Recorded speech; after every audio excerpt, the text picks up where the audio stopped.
Good morning મારા બચ્ચા. તમે બધા કેમ છો? ઘણા દિવસે મળ્યા નહીં આપણે? ઓકે, બધા મજામાં ને બેટા? અચ્છા, તો હવે બાળકો આપણે ભૂગોળનું ચેપ્ટર ચાલે છે કે ભૂગોળ એક વિષય તરીકે. તો તમે વિચાર કરો કે ભૂગોળ ક્યાં નથી. દરેક ક્ષેત્રની અંદર ભૂગોળ છે, દરેક વિષયની અંદર ભૂગોળ છે, દરેક પદ્ધતિની અંદર ભૂગોળ છે. એટલે ભૂગોળ એક સાયન્સ તરીકે જ આપણે એને કહી શકાય, કારણ કે સાયન્સ અત્યારે ઓલ ઓવર છે, બધી જગ્યાએ સાયન્સ દ્વારા બધું થાય છે. એમ તમે જુઓ તો જમીનના આધારે, ભૂગર્ભના આધારે, પાણીના આધારે, સમુદ્રના તળના આધારે, પર્વતીય ક્ષેત્રના આધારે, આકાશીયના આધારે, વાતાવરણના આધારે બધી જગ્યાએ ભૂગોળ છે. ભૂગોળ દરેક ક્ષેત્રમાં આપણે જોઈ શકાય છે. તો આપણે આગળ જોયું હતું, ઓલો ડાયાગ્રામ મેં તમને મસ્ત મજાનો સમજાવ્યો હતો ને દીકરા. એટલે આઈ થિંક હું એવું વિચારું છું કે તમને બધાને સરસ સમજાણો હશે સારી રીતના, બરાબર? એટલે આમાંથી ક્વેશ્ચન એ પૂછી શકાય, MCQ ને એવું. હો બચ્ચા? ઓકે, તો હવે આપણે જોઈએ કે પ્રાદેશિક અભિગમ સેકન્ડ આવ્યા હતા આપણે.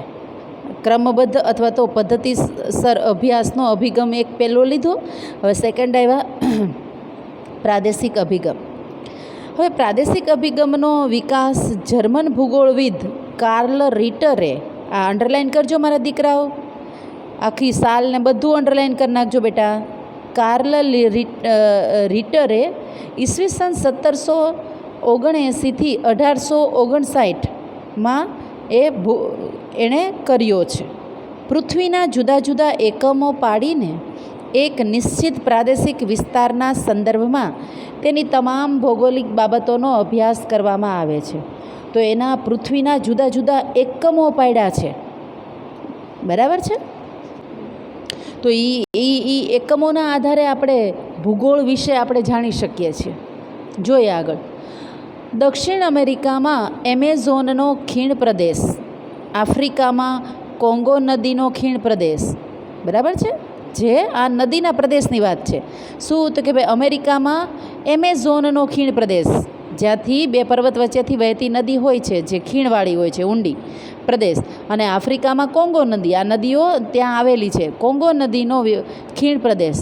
મલેશિયા, ઇન્ડોનેશિયા અને ફિલિપિન્સના દ્વીપ સમૂહો વગેરેને એક પ્રાકૃતિક પ્રદેશમાં જોડીને વિષુવવૃત્તીય જંગલોનો પ્રદેશ તરીકેનો અભ્યાસ થાય છે, બરાબર? આ વિષુવવૃત્તીય જંગલોનો પ્રદેશ આપણે તમારે 9th સ્ટાન્ડર્ડમાં ને એવું બધું આવતું હોય ને જુદું જુદું, બરાબર? પછી તો કે વિષુવવૃત્તીય જંગલો કે વિષુવવૃત્તના નજીકના એરિયામાં આવેલા જંગલો. હવે તમને બધાને ખબર છે કે વિષુવવૃત્ત એટલે કે ભાઈ પૃથ્વીની અંદર વચ્ચેથી જે મધ્ય રેખા પસાર થાય છે, જે પૃથ્વીના બે સરખા ભાગ પાડે છે, એને આપણે શું કહીએ છીએ? તો કે વિષુવવૃત્ત કહીએ છીએ, બરાબર છે? તો કે એની નજીકના એરિયામાં જે આવેલો વિસ્તાર છે તે અભ્યાસ થાય છે. અને આ એક પ્રદેશની આબોહવા, વનસ્પતિ, કૃષિ, ખનિજો, પ્રાણી જીવન વગેરેનો અભ્યાસ કરવામાં આવે છે. તેને પ્રાદેશિક અભિગમ પણ કહી શકાય છે. પ્રાદેશિક અભિગમ કોને કહી શકાય છે? એટલે અંડરલાઇન કરજો દીકરા, કે એની અંદર ટોટલી માહિતી આવી જાય છે કે પ્રદેશની આબોહવા, વનસ્પતિ, કૃષિ, ખનિજો, પ્રાણી જીવન વગેરેનો અભ્યાસ. એટલે આની અંદર બધું આવી ગયું આપણા જીવનને રિલેટેડ, બરાબર?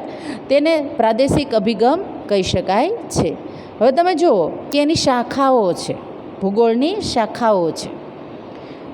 ઘણા બધા પ્રકારની શાખા છે કે ભૂગોળની શાખાઓ પદ્ધતિસર અભિગમને આધારે. તો એમાં તમે જુઓ તો એમાં 3-4 પાસા તમને હું ટીક કરાવું છું. હું જે બોલું છું એ 1, 2, 3 એમ.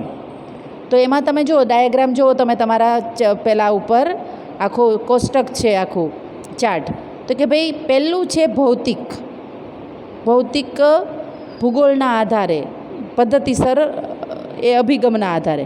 પછી સેકન્ડ છે સિદ્ધાંત દર્શનશાસ્ત્ર. થર્ડ છે ક્રિયા તકનિક.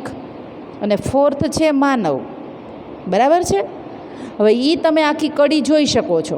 અને લાસ્ટ 5 છે એ છે જૈવિક ભૂગોળ. નીચે જુઓ આમાં લખેલું જ છે વચ્ચે 2 પાર્ટ પડે છે, એમાં જૈવિક ભૂગોળ. બરાબર છે બાળકો? તો એમાં સૌથી પહેલાં આપણે જોઈએ કે ભૌતિક ભૂગોળની શાખામાં ભૌતિક ભૂગોળની શાખાઓ. તો તમે જુઓ તો ભૌતિક ભૂગોળની શાખા તમે નીચે ઉતરી જાઓ મસ્ત મજાના, બરાબર છે? તો એમાં આવશે જમીન ભૂગોળ. બરાબર? જમીન ભૂગોળ, પછી સમુદ્ર વિજ્ઞાન, આબોહવા વિજ્ઞાન અને ભૂ સ્વરૂપ વિજ્ઞાન અને જમીન ભૂગોળ આપણે આ જોઈ શકાય. બરાબર છે? તો એમાં આપણે જોઈએ કે સમુદ્ર વિજ્ઞાન. તો સમુદ્ર વિજ્ઞાન એટલે કેવું? તો કે ભાઈ સમુદ્ર જળચર પ્રાણીઓને આધારે સમુદ્રની અંદર રહેલા જળચર પ્રાણીઓ, વિવિધ પ્રકારના જીવો, વિવિધ પ્રકારની વનસ્પતિઓ, વિવિધ પ્રકારની અંદર જે પણ ખનિજો રહેલા છે એને આધારે એની ભૂગોળની, એની પ્રાકૃતિક જે અંદરની જે વાતાવરણ છે એના આધારે એ ભૂગોળની રચના, એ શાખાની રચના. બરાબર છે? એટલે કે સમુદ્ર વિજ્ઞાન. તો સમુદ્રનું તે ભૂગોળની સાથે એટેચ છે. એના પેટાળની અંદર, એની અંદર વસવાટ કરતા જીવોમાં એ બધી જગ્યાએ આપણે જોઈ શકીએ છીએ સમુદ્ર વિજ્ઞાન. બરાબર છે? પછી તો તમે જુઓ તો આબોહવા વિજ્ઞાન. તો વાતાવરણ જોઈએ છીએ કે કયા એરિયાની અંદર સ્થાન છે તમારા દેશનું, તમારા શહેરનું, એના આધારે એની આબોહવા જોવા મળે છે. તો તમે ખાલી હું તમને એક વાત કરું તો કે ભાઈ આબોહવા આપણા દરેક એરિયાની બદલાતી હોય છે. એવું નથી કે પર્ટિક્યુલર કે અમુક રાજ્યની બદલાય છે. તમને હું ખાલી ભાવનગરનું ઉદાહરણ આપું તો કાળિયાબીડમાં ધમધોકાર વરસાદ પડતો હોય છે. તો તમે ટાંકી ઉપર ચડો તો ત્યારે આપણે જોઈએ તો આબોહવામાં પરિવર્તન છે, તો ત્યાં તડકો નીકળો હોય છે. બરાબર છે? તો આબોહવા કે કોઈ પણ એરિયાની આબોહવા વિવિધ પ્રકારની જોઈ શકાય છે. પછી આપણે જોઈએ તો કે ભૂ સ્વરૂપ વિજ્ઞાન. તો કે ભાઈ ભૂમિનું કઈ રીતે સ્વરૂપ છે, કયા એરિયામાં એનું બંધારણ છે, એ કઈ રીતે એ જમીન બની છે, કયા પ્રકારની જમીન છે, લાવાયુક્ત જમીન છે, કાળી જમીન છે કે XYZ, એના સ્વરૂપના આધારે આપણે ભૂ સ્વરૂપ વિજ્ઞાન તરીકે ભૂગોળનો ઉપયોગ આપણે કરતા જોઈ શકાય છે. પછી આપણે જોઈએ તો કે જમીન ભૂગોળ. ભૂભૂગોળ એટલે કે પૃથ્વીના પેટાળની અંદરની રચનાની વાત છે. પછી તો કે કઈ રીતે જમીન બની છે, કયા સમયે શું થયું હતું. કારણ કે ઘણા વર્ષો પહેલાં અમુક સમયે આપણે જોઈએ છીએ કે એવું સાંભળતા આવ્યા છીએ કે કાંઈક એવી હોનારત, કુદરતી વાતાવરણ સર્જાણું, કાંઈક એવી આપત્તિ આવી તો કે જ્યાં જળ હોય ત્યાં સ્થળ થઈ જાય, સ્થળ હોય ત્યાં જળ થઈ જાય, જળ હોય ત્યાં પર્વત થઈ જાય. ફોર એક્ઝામ્પલ આપણો હિમાલય પર્વત, ટેથીસ સમુદ્રમાંથી હિમાલય પર્વતની સ્થાપના થઈ છે. જે અત્યારે હિમાલય છે ત્યાં કયો સમુદ્ર હતો? તો કે ટેથીસ સમુદ્ર હતો. તમારા 9th સ્ટાન્ડર્ડની અંદર ચેપ્ટર નંબર 13માં આવતું દીકરા, લાસ્ટ પેજમાં. બરાબર છે? ઓકે. તો કે ભાઈ જમીન ભૂગોળ. તો કે જમીનની પ્રકાર કેટલા છે? તો જમીનના પ્રકાર તમે જુઓ તો 8 પ્રકાર છે 10મા ધોરણની અંદર આવતું હતું, અને આમ 9મા ધોરણની અંદર 6 પ્રકાર આવતા હતા. બરાબર છે? તો એની રચનાને આધારે પણ આપણે ભૂગોળની કાર્યવાહી છે એ આપણે જોઈ શકીએ છીએ. હવે આપણે સેકન્ડ જોઈએ તો કે ભાઈ સિદ્ધાંત દર્શનશાસ્ત્ર. તો એની અંદર તો કે 2 પાસા છે. ભૌગોલિક ચિંતન, તો કે અત્યારે તમે જુઓ કે ભૌગોલિક દ્રષ્ટિએ ચિંતકો દ્વારા કરવામાં આવે છે, અને એમાંય તે એ ચિંતન દ્વારા એવું સાબિત કરવામાં આવે છે કે આ પદ્ધતિના કારણે અહીંનું ભૌગોલિક સ્થળ કે ભૌગોલિક વાતાવરણ છે એ આ ટાઈપમાં આપણે જોઈ શકીએ છીએ. પછી તો કે માનવ પરિસ્થિતિકીય ભૂમિ અને માનવ પારસ્પરિક ક્રિયાઓ. તો કે ભાઈ કઈ રીતે? તો કે ભાઈ એક સિદ્ધાંતના આધારે, સિદ્ધાંત દર્શન શાસ્ત્રના આધારે ચિંતન કરીને કાર્ય થાય છે. તો કે ભાઈ માનવ પરિસ્થિતિકીય ભૂમિ અને માનવ. તો કે ભાઈ માનવ અને ભૂમિને વર્ષોથી ગાઢ સંબંધ રહેલો છે ને? તો કે ભાઈ માનવ છે એ પરિસ્થિતિને આધારે આપણે જોઈએ તો એ વાતાવરણની સાથે અનુકૂળ રહીને પણ ભૂગોળનો ઘણી રીતે ઉપયોગ કરતો જોવા મળે છે. પોતાના કાર્યની અંદર, પોતાની ખાણપાણમાં, પોતાના દરેક પદ્ધતિની અંદર આપણે જોઈએ છીએ. તો એ માનવ છે એ ભૂમિ અને માનવ એ પારસ્પરિક ક્રિયા છે, કારણ કે એ બે એકસાથે સંકળાયેલા છે. કારણ કે માનવ અસ્તિત્વ તો જ છે કે ભૂમિ છે. બરાબર છે? તો હવે થર્ડ જુઓ કે ક્રિયા તકનિક. તો ક્રિયા તકનિકની અંદર આપણે જોઈએ તો નકશા નિર્માણ, તો આપણે જોઈએ કે જમીન નિર્માણ જ્યાં હોય છે ત્યાં આપણે નકશાનું આપણને ખબર જ છે કે ભાઈ પહેલાંના સમયની અંદર તો કે ભાઈ આપણો દેશ છે એ ક્યાં હતો તો કે દક્ષિણતમ છેડામાં જોવા મળતો હતો. અત્યારે દક્ષિણતમ છેડામાં જ છે નો ડાઉટ, પણ એ કઈ સાઈડ હતો કે આજનું જે અમેરિકા છે એનો દક્ષિણતમ છેડો હોઈ શકે, અથવા તો ઓસ્ટ્રેલિયાનો દક્ષિણતમ છેડો હોઈ શકે, અથવા તો આફ્રિકાનો દક્ષિણતમ છેડો હોઈ શકે. પછી તો કે ખસતા ખસતા એ ઉત્તર તરફ સેજ ખઈશું આપણો એરિયા. અને એ ત્યારે જે પણ બનાવ બન્યા છે, જે પણ, અને એ સમયનો નકશો કેવો હતો તો કે એ સમયના નકશાની અંદર આપણે દક્ષિણતમ છેડામાં હતા. શેના? તો કે અમેરિકાએ હોઈ શકે, આફ્રિકાએ હોઈ શકે, અને કદાચ ઓસ્ટ્રેલિયાએ હોઈ શકે. કારણ કે આટલામાંથી 9th સ્ટાન્ડર્ડમાં આવતું તમને કે આટલા દેશમાંથી કોઈ પણ જગ્યા ઉપર આપણું સ્થાન હતું. ગોંડવાના લેન્ડ, ભારત પહેલાં હજારો વર્ષ પહેલાં ગોંડવાના લેન્ડ ઉપર સ્થિર હતું. એટલે કાં આજનું અમેરિકાનું દક્ષિણ હોય, આફ્રિકાનું હોય, અથવા તો ઓસ્ટ્રેલિયાનું હોઈ શકે. તો પહેલાં કેવો નકશો હતો તો અત્યારે તમે જુઓ તો, કારણ કે અત્યારે આપણે જોઈએ છે કે જેમ જેમ સમય પસાર થાય છે એમ એમ જે પણ બદલાવ આવે છે, જે પણ સંશોધન થાય છે, એના આધારે આપણે નકશા નિર્માણ આપણે અત્યારે જોઈ છે. તો હું તમને અત્યારે લાઈવ ખાલી તમને કહું તો ભારત છે એ વિશાળ પ્રાંત હતો. તો પહેલાંનો મેપ જોવો ને અત્યારના મેપમાં ડિફરન્સ છે. તો કે અફઘાન વયું ગયું, પછી તો કે પાકિસ્તાન વયું ગયું, બરાબર. તો પહેલાંના સમયની અંદર હજારો વર્ષ પહેલાં તો એ બધું આ જોઈન્ટિંગમાં હતું. તો ત્યારે મેપ કેવો હતો તો કે ત્યારનો મેપ અલગ હતો. તો સમયાંતરે મેપની અંદર આપણે જોઈએ છે કે નકશા નિર્માણમાંય તે પરિવર્તન આવે છે. કયા? તો કે તકનિકી પરિવર્તન. અત્યારે તમે જુઓ તો નકશા કેવા મસ્તીના બનાવેલા જોવા મળે છે. ગૂગલ ઉપર છે તમે, અને તમારી ગાડી ડ્રાઈવ કરતા હોય તો એની અંદરય મેપ આવે છે. અત્યારે તમને ક્યાંય પાછું ન પડવા દે, તમને ગૂગલ બધી જગ્યાએ આમ સીધા પહોંચાડી દે, દરવાજાની સામે ઊભા રાખી દે તમારી ગાડીને, બરાબર છે. ઓકે, તો નકશાનું નિર્માણ આપણે જોઈ શકીએ છીએ, કારણ કે નવી નવી ક્રિયા અને તકનિકીના આધારે. પછી તો કે ભાઈ કયું તો કે ભાઈ માત્રાત્મક ભૂગોળ.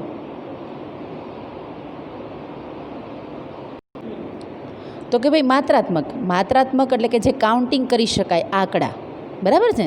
તો જોઈએ આગળ કે પૃથ્વી સપાટી ઉપર આપણે જોઈએ તો કુદરતી તથા માનવ સર્જિત તત્વો આવેલા છે. એ તમને બધાને ખબર છે. હવે માનવ સર્જિત વિગતોમાં વસ્તી વિતરણ, તો એ વસ્તી વિતરણ ક્યારે હોય? આંકડા હોય તો. કારણ કે આપણે જોઈએ છે દર 10 વર્ષે આપણી સરકાર વસ્તી ગણતરી કરે છે. તો એ વસ્તી ગણતરી કોના આધારે છે? તો માત્રાત્મક એટલે કે આંકડાના આધારે છે.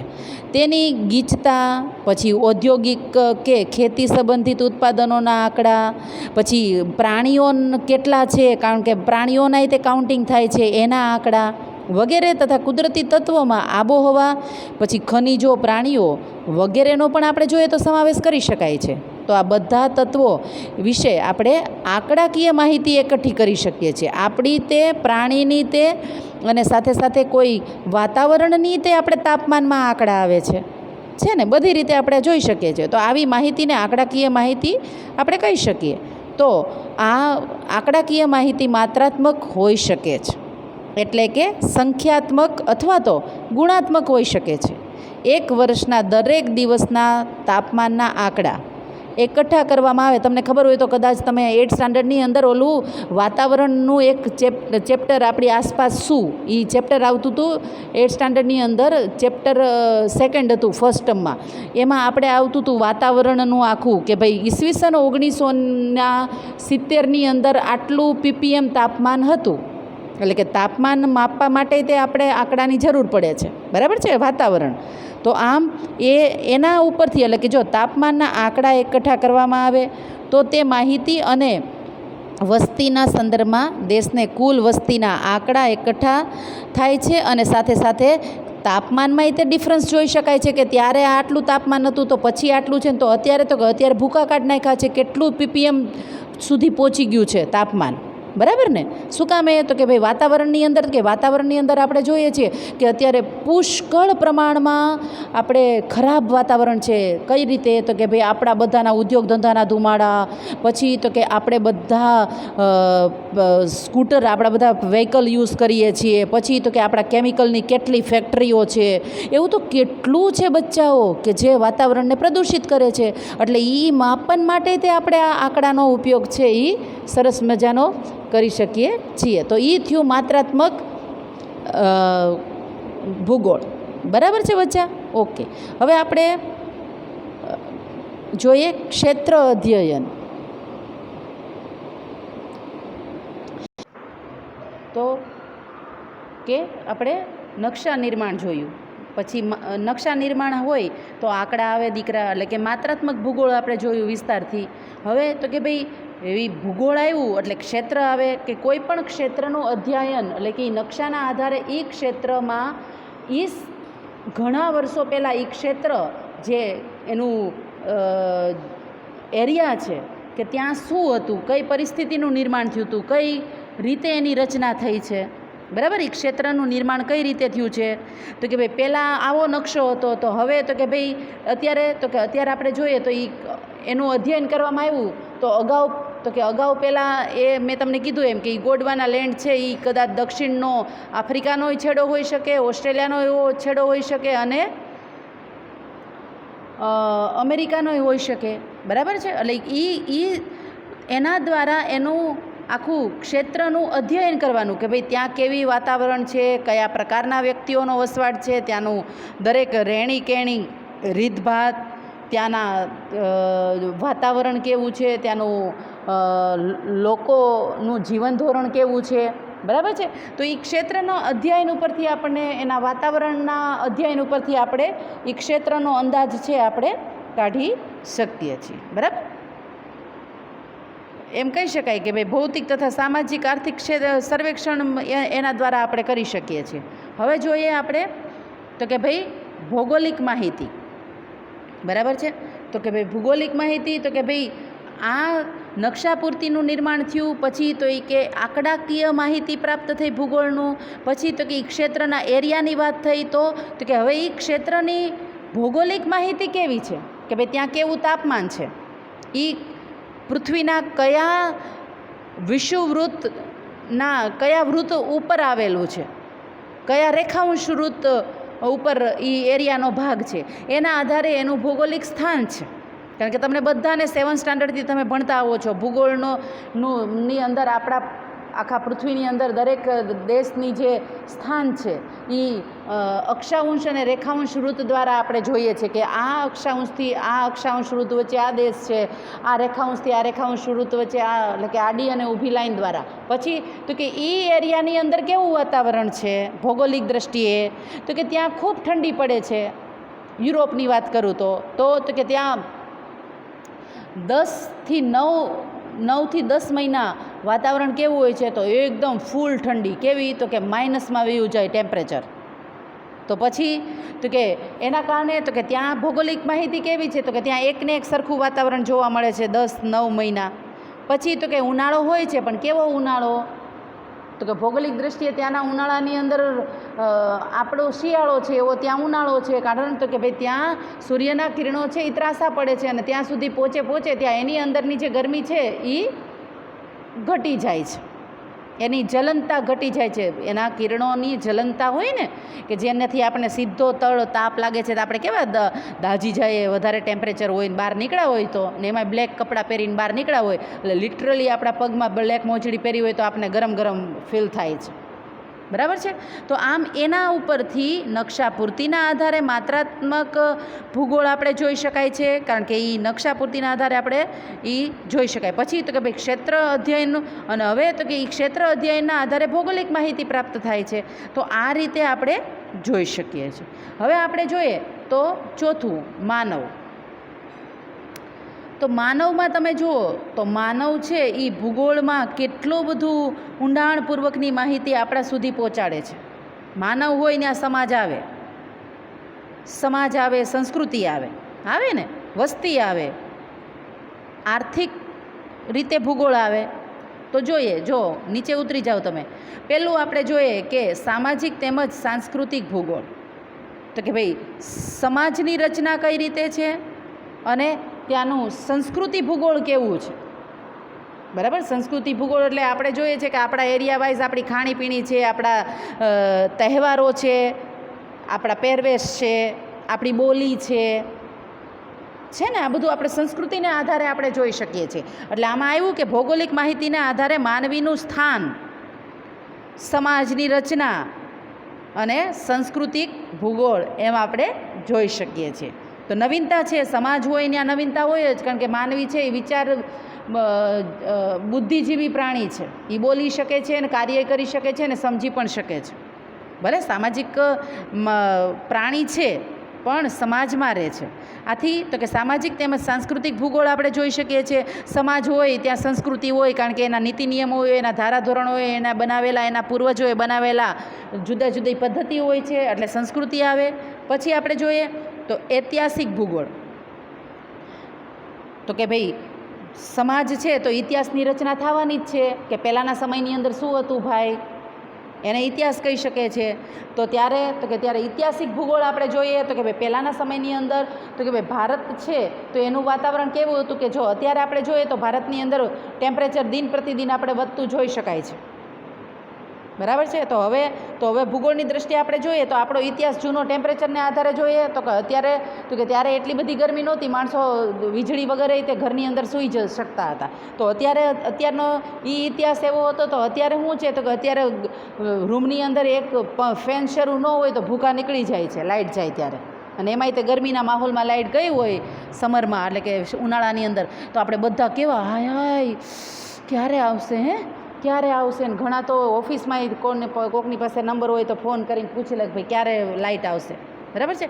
તો આમ તો કે એ ઇતિહાસને આધારે ભૂગોળ છે. સમાજ હોય ત્યાં ઇતિહાસ હોય અને ભૂગોળ હોય. બરાબર છે. હવે આપણે જોઈએ તો વસ્તી ભૂગોળ. એ હું તમને પછી ડીપલી સમજાવીશ. હવે આપણે આ જોઈએ રાજકીય ભૂગોળ. તો કે ભાઈ વસ્તીના આધારે આપણે રાજ્યનું નિર્માણ જોઈએ છીએ, વિવિધ રાજ્ય જોઈએ છે. વિવિધ રાજ્યમાંય તે પાછું આપણે જોઈએ છીએ કે ભૂગોળ અલગ અલગ છે, ભૌગોલિક સ્થાન અલગ છે એનું, અને એ ભૌગોલિક વાતાવરણ તે જુદા જુદા રાજ્યમાં. હવે આપણે અહીંયા સ્નો પડે છે ગુજરાતમાં નહીં. શું કામ ભાઈ? તો સ્નો ક્યાં પડે છે તો કે ભાઈ ઉત્તરની અંદર જે યુરોપમાંથી આવતા ઠંડા બર્ફીલા પવનો છે એ હિમાલય સાથે અથડાય છે, અને એ અથડાય છે એટલા માટે ત્યાં બરફ વર્ષા ઉત્તરની અંદર થાય છે, અને એટલા માટે ત્યાં માઇનસમાં ટેમ્પરેચર આપણે જોઈ શકીએ છીએ, કાશ્મીરનું લેહ ને એ બધું. બરાબર ને? તો આ રીતે આપણે જોઈ શકીએ છીએ કે રાજકીય ભૂગોળ, કે એ એરિયાની અંદર શું છે, કેવું વાતાવરણ છે, કયા એરિયાની અંદર છે, એ રાજ્યને આધારે ભૂગોળ.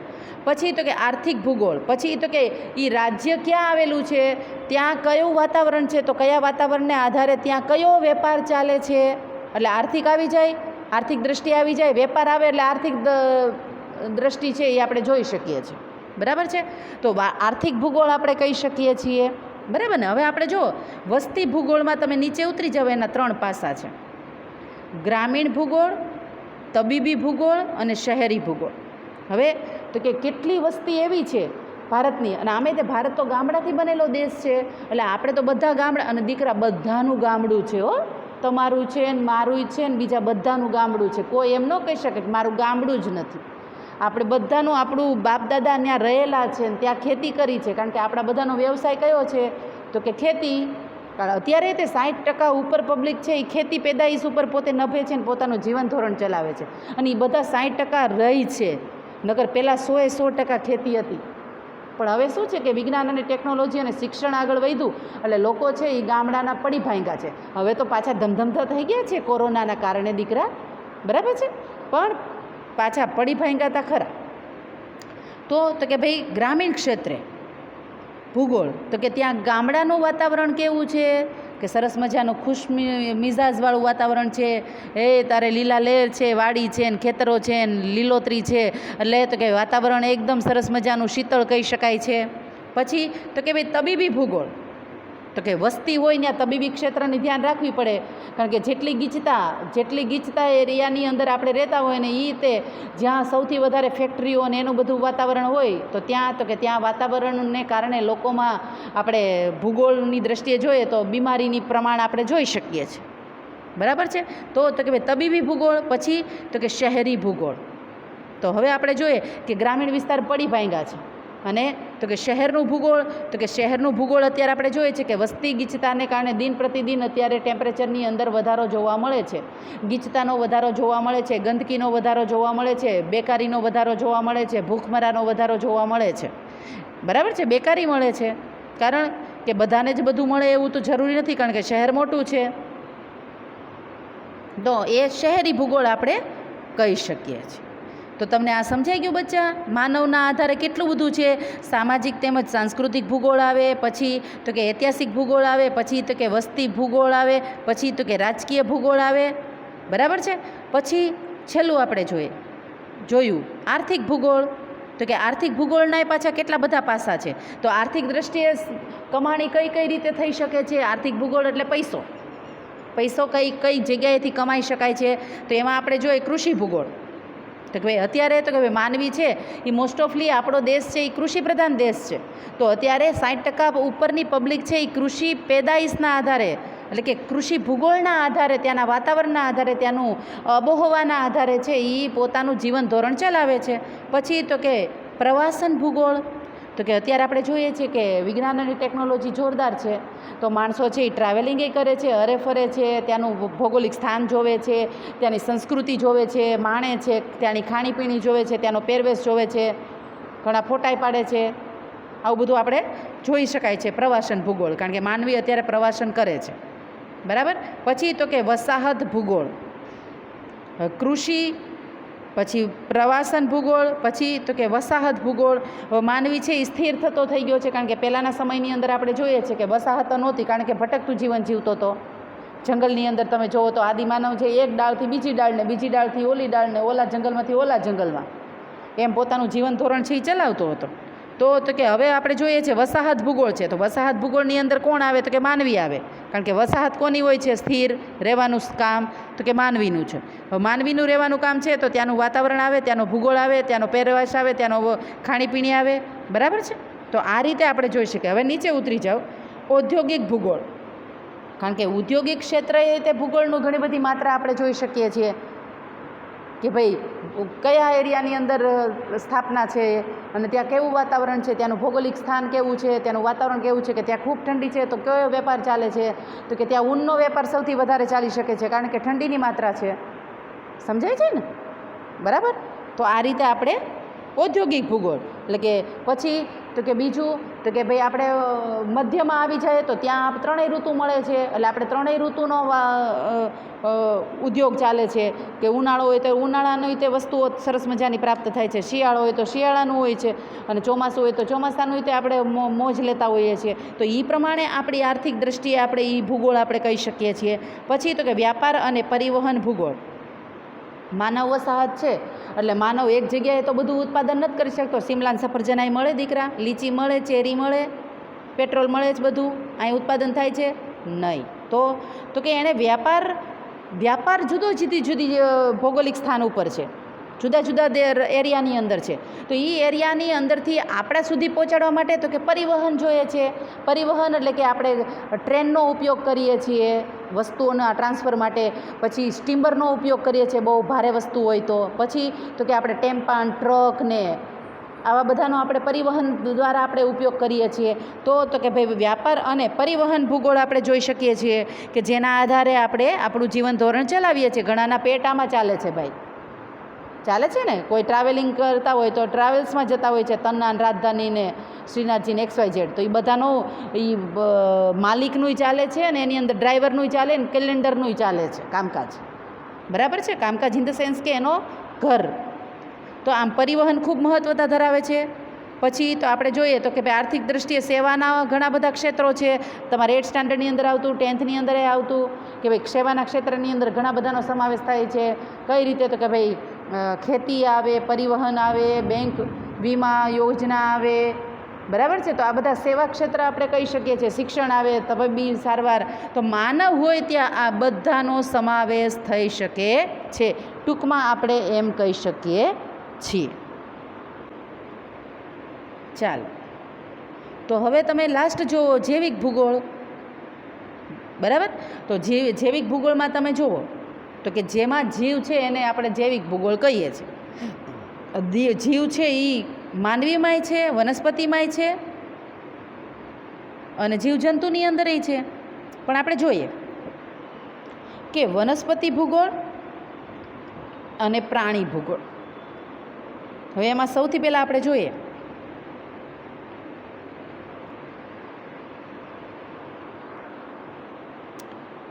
વનસ્પતિ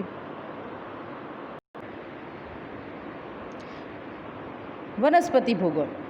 હવે વનસ્પતિ ભૂગોળ એટલે તમને ખબર છે, ઓલો મેં તમને ડાયાગ્રામ ઓલો સમજાવ્યો હતો, એની અંદર આવ્યું હતું વનસ્પતિ ભૂગોળ, તો કે બોટનિકલ ભૂગોળ આપણે જિયોગ્રાફી, બોટનિકલ જિયોગ્રાફી કહી શકીએ.